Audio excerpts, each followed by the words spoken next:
You know, that was the scene not too long ago over at the state capitol. So many people cheered when they realized Democrats managed to stall the new abortion restrictions. Our political reporter Josh Hinkle pulled an all-nighter over at the Capitol and joins us now to go over exactly what happened, because when many people went to sleep, Senator Wendy Davis was going strong. Had been speaking for about 11 hours, a little over, and then everything kind of came unraveled. Kind of describe what happened there. Yeah, well, you know, our crew had been there since around 11 o'clock yesterday morning when she started that filibuster. You know, basically that means she had to stand up and talk for all of that time, really trying to, you know, wind the clock down all the way to midnight so that we wouldn't be able to take a vote on that abortion issue. You know, it's something Democrats really didn't want, so she was really taking that under her wing and standing up for that side of it. But you know, we were actually getting to the end of our story at 10 o'clock last night, and when I came back out on camera is when everyone out in the rotunda at the Capitol started booing. Why? Because in the Senate chamber, just feet away, was when the filibuster actually died. And, you know, when I'm not kidding, like word just kind of swept out of the Senate and came out there into the rotunda, and it was just so loud. And, you know, and Robert Maxwell and Leslie Rhodey couldn't hear us talking because it was just crazy right then. So it's fair to say that there were thousands of people out there at the Capitol, along with you and with Wendy Davis. What happened at 11:59?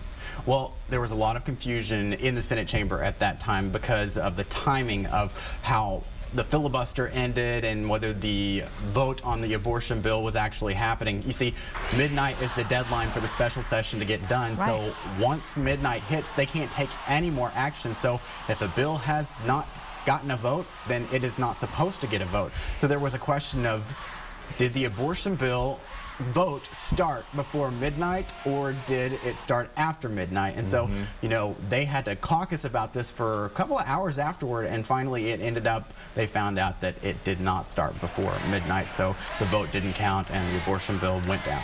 Yeah, so what happens now? Well, you know, the abortion bill will stay dead unless the governor decides to bring it back up in another special session, and that is a possibility. A lot of people have said that he might do that because, you know, you have the abortion bill and you have a few other items like highway funding that did not make it through because they were behind the abortion bill in line to come up in the Senate today. And the last words from the Lieutenant Governor today was, "We'll see you soon."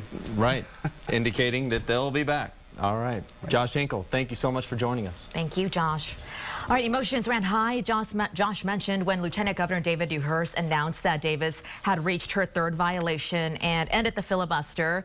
And that happened when Josh was doing his live shot last night. This is what he talked about, the gallery going wild.